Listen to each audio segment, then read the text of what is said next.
sou a Giovana, sou bolsista de extensão do Leme e hoje a gente está aqui com Verônica Moreira. Primeiramente, eu queria agradecer, Verônica, pela você conceder essa entrevista. E a gente começar com ela, eu queria que você se apresentasse, falasse um pouco do seu trabalho, do que você anda pesquisando. Bom, muito obrigada pelo convite. Agora estou pesquisando sobre torcidas antifascistas. Na verdade, que não são torcidas, porque não são agrupamentos muito grandes, são torcedores e torcedoras antifascistas. Aí estou pesquisando com dois antropólogos, Javier Bundio y David Ibarrola. Bom, aí estou muito interessante porque é como um contrasentido com a lógica hegemônica no futebol, né? Porque já sabemos que o futebol é bem conservador. E aí os torcedores antifascistas estão procurando outra coisa, pensar o futebol desde outro lugar, né? Então, essa é a minha pesquisa atual. Indo um pouco também sobre a representação das mulheres nesses espaços de masculinidade, no artigo Futebol, Nação e Mulheres na Argentina, redefinindo o campo do poder, que foi feito em parceria com a Gabriela Garton, vocês falam um pouco sobre como o futebol foi utilizado para afirmar a identidade masculina.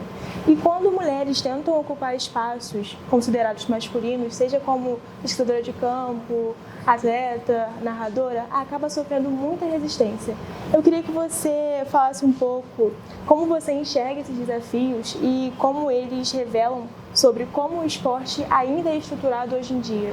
Tá, sim. Bom, eu acho que a questão mudou, né, nesses últimos anos.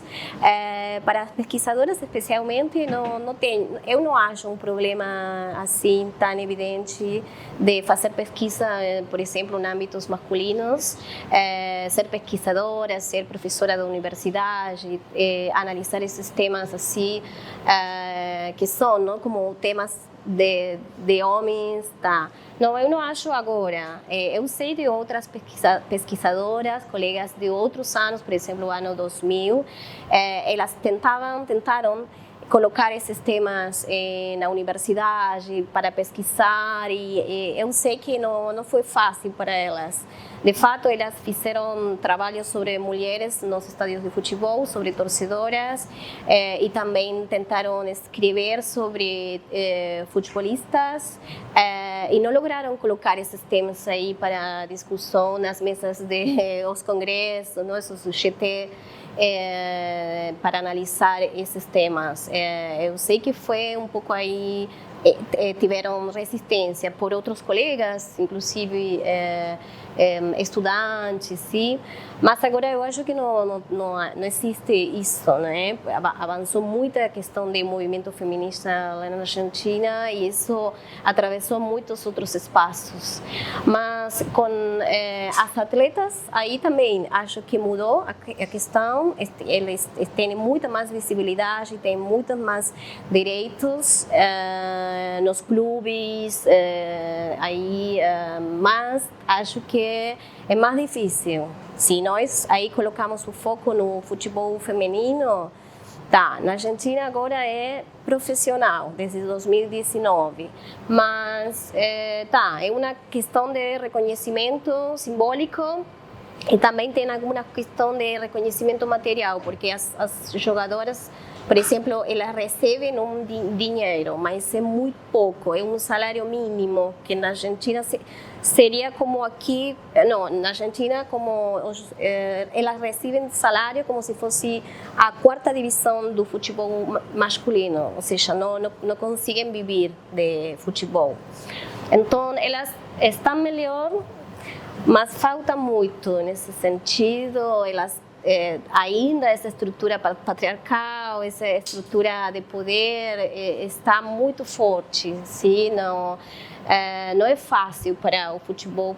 Estou falando de futebol. Depois estão os outros esportes, né? E também acontece o mesmo, que elas recebem menos apoio econômico. Depois também os horários são muito ruins para treinar. Acontece que também no Brasil. Então aí, como pesquisadora, tudo bom, mas se eu coloco o foco nas atletas, aí acho que mudou, mas não tanto. Continuando nessa parte sobre representação e sobre ocupar espaços que são masculinos, o boxe e o futebol foram construídos socialmente para reafirmar a masculinidade. Como você enxerga a presença feminina nesses ambientes, no esporte, no boxe? E também, que estigmas sobre o corpo das atletas ainda persistem e de que forma elas conseguem ressignificar essas narrativas? Sobre boxe, acho que é muito interessante porque não é o futebol, né? É mais pequeno esse âmbito, mas é muito interessante porque quando comecei a pesquisar nas academias de boxe, bom, eu como mulher eu vou fazer uma coisa bem de reflexividade porque sou antropóloga. Então, aí quando comecei a pesquisar nesse universo, eu estava muito nervosa, porque você me percebe, sou pequenina, mulher adulta, porque já não era essa mulher jovem, estudante de antropologia, que estava com a torcida organizada, e eu ficava aí como maravilhada. Não, estava, já era uma mulher adulta fazendo boxe, porque escolhi praticar boxe, sim. Eu poderia aí somente fazer observação participante ou entrevista, mas eu escolhi praticar. Então aí sempre fiquei muito nervosa. Estava em uma academia com um professor que era ruim demais, autoritário, misógino, todas juntas. E eu aí estava como muito nervosa, mas aprendi muito. Depois eu mudei, fui para outra academia e aí percebi que as mulheres eram aceitadas muito bem. As mulheres treinavam o mesmo que treinavam os homens, ou seja, pode variar essa experiência para as mulheres que praticam boxe. E achei que, a verdade é que eu assisti também a muitos espetáculos de boxe e como se diz, a peleia principal era de mulheres, né? E aí percebi que as pessoas estavam admirando o boxe mesmo, não estavam percebendo que eram duas mulheres que estavam brigando, que estavam fazendo a luta. Eram duas pessoas que muito bem treinadas, muito bem com essa técnica, e as pessoas admiravam isso, né? Mas acham, além de ser mulheres. Então acho que o boxe é um esporte para pensar essa questão do corpo, como elas fazem com todo el tren superior, como se diz, não? As mulheres desenvolvem muito os músculos da parte superior e às vezes elas querem aí como não mostrar tanto o seu corpo e outras não, outras ficam com muito orgulho, ou seja, é muito variável essa questão da feminidade. E acho que elas aí conseguiram estar no boxe, e sem tanto estigma e prejuízo. Eu acho que é assim, mas é um mundo mais pequeno, sim? Mas aí, novamente, se percebemos essa perspectiva de gênero, sabemos que elas têm menos dinheiro, sim? Não têm tanto dinheiro como os homens, porque não recebem tanto. Ou seja, essa luta das mulheres nos espaços masculinos sigue acontecendo, né? Indo agora um pouco para a imprensa e representação, a imprensa tem um papel fundamental que é de gerar identificação, mas ela também gera muitos estereótipos. E no artigo vocês citam isso, citam como a mídia argentina ajudou a fomentar a identificação masculina no futebol, mas que também isso causou a má representação das mulheres, geralmente como mães, esposas, figuras de apoio. Isso também está muito ligado ao fato do corpo da mulher ser visto como frágil, desse estereótipo que tinha do esporte e o corpo da mulher em si. Então eu queria mais uma opinião. Você acha que hoje em dia a imprensa anda avançando ou a gente ainda está muito preso nesses estereótipos da mulher ser frágil, do corpo ser frágil? Acho que aí sim também mudou. Acho que a empresa cuida muito de suas próprias representações. Eu insisto com essa questão de pensar que o movimento feminista de mulheres lá na Argentina foi muito forte, fizeram uma pressão muito importante em diferentes espaços. Na mídia também aconteceu, se agora você pode perceber que há mulheres que estão aí como jornalistas, que podem falar sobre futebol. O outro dia meu pai me dizia, muita mulher, sempre tem mulheres falando sobre qualquer esporte, automobilismo, futebol, tênis, sei lá. Então, acho que aí mudou uma coisa, maior presença de mulheres aí como jornalistas, condutoras, sei lá. E nas representações, acho que também a empresa não pode escrever qualquer coisa, agora não. Até 2018, o jornal Olé, que é assim como aqui, como se chama, placar? Acá, tá. Lá temos Olé, que é o jornal sobre esporte mais importante, pero que não é bom. E então aí eles, por exemplo, até 2018 tinha uma seção no diário que mostrava, tinha fotos de mulheres com biquíni, falando sobre essa sensualidade. Se chamava essa seção La Diosa del Día. E depois o diário teve aí muita pressão para tirar fora esse tipo de representações. Ou seja, que eu percebo que mudou, mas agora se você faz como uma pesquisa sobre a quantidade e qualidade das representações sobre atletas também é menor, sim? Não tem tanta coisa de esportes de mulheres na imprensa, sim? Ou seja, novamente avançamos, mas temos muito caminho para percorrer ainda. Agora indo um pouco para as torcidas. Você já citou um pouco e a gente está percebendo no Brasil, na Argentina e em outros países da América Latina um crescimento entre coletivos que tem como objetivo inserir as mulheres no meio esportivo. Eu queria que você falasse um pouco sobre como são esses movimentos na Argentina e também sobre a importância das associações civis para equiparar as condições e diminuir os estigmas. Vocês têm torcidas organizadas, sim? Um fenômeno parecido semelhante as barras bravas lá na Argentina, mas não é o mesmo, exatamente o mesmo.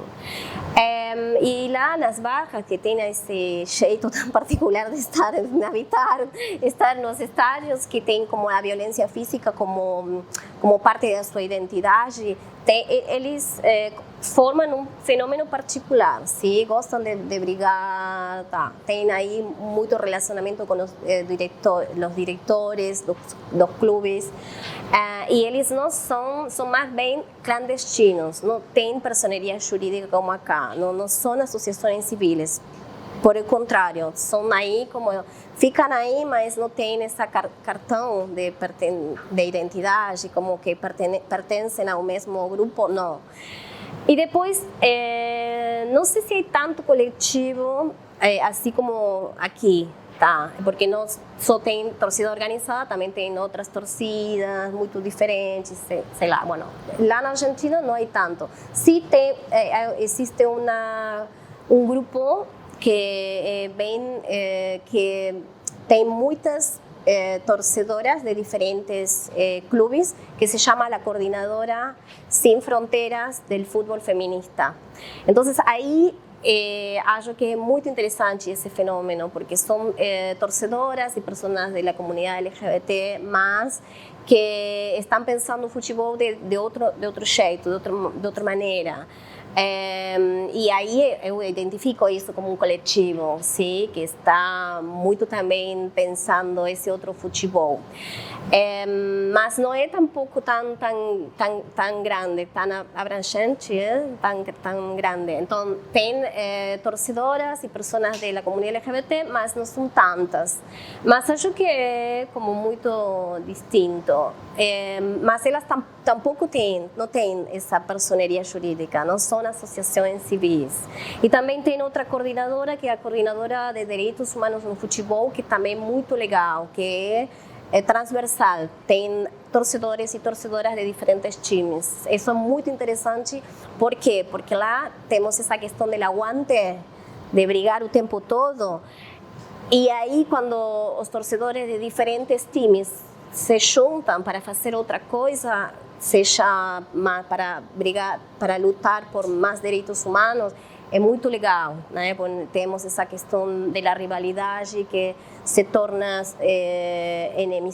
enemizade, você sabe, né? Temos violência que está aí. Então, existem coletivos, mas são diferentes daqui do Brasil, sim? Mas temos que pesquisar isso, né? Quais são as semelhanças e também as diferenças desses coletivos. E para encerrar, eu acho legal destacar também sobre o futuro do futebol, já com o crescimento de SAFs e também de mudanças nas estruturas dos próprios clubes. Eu queria que você falasse um pouco como você acha que vai ser a participação democrática, seja como torcedora, como atleta, como pesquisadora, dentro desses clubes, dentro dessas mudanças. Você acha que vai ter um avanço? Você acha que a gente pode retroceder? Tá, não, acho que não. A verdade é que eu sou uma... como defensora dos clubes como associações civis. Para nós é muito importante que permanecer dessa maneira, porque os clubes lá, aqui também, né, pero na Argentina são poliesportivos, tem muito esporte amador, são clubes com muitas pessoas que estão associadas, que são sócias e sócios. Por exemplo, Independente tem 100 mil associados, sim?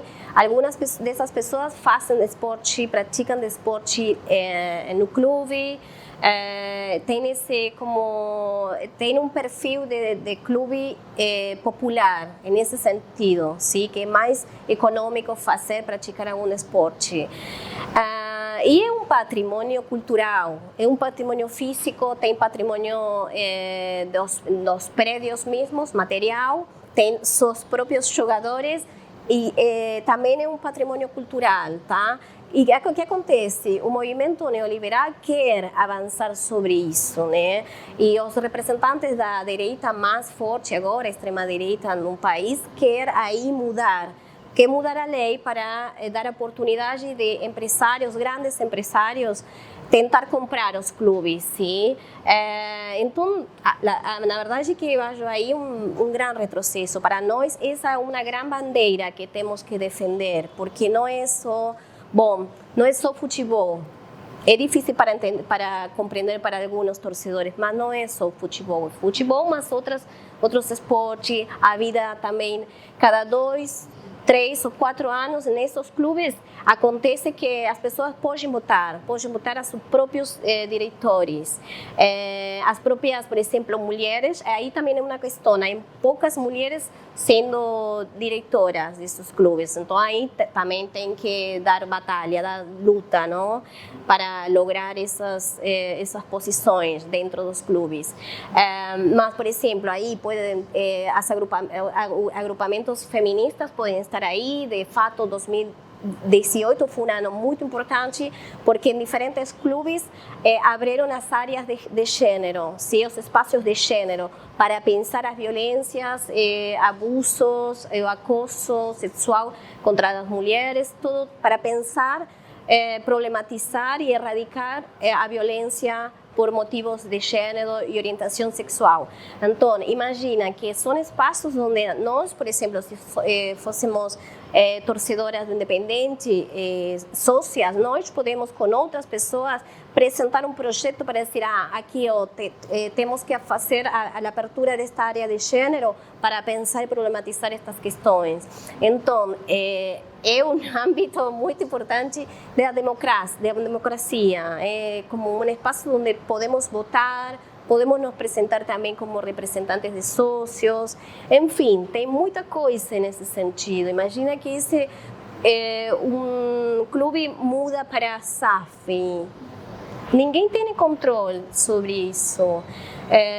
Então, para nós é um ponto importantíssimo. E imagina também que os processos de gentrificação, os clubes têm muito prédio que lograram, aí com os vínculos, relações com governos, diferentes governos, sim, mas dá como se diz, um serviço público para as pessoas da comunidade. São clubes que estão abertos à comunidade, então seria realmente uma perda total, sim. Aí sim, saio saio a lutar na rua. É isso, Verônica. Muito obrigada pela participação. A nossa equipe do Leme deseja uma ótima pesquisa para você, um ótimo caminho.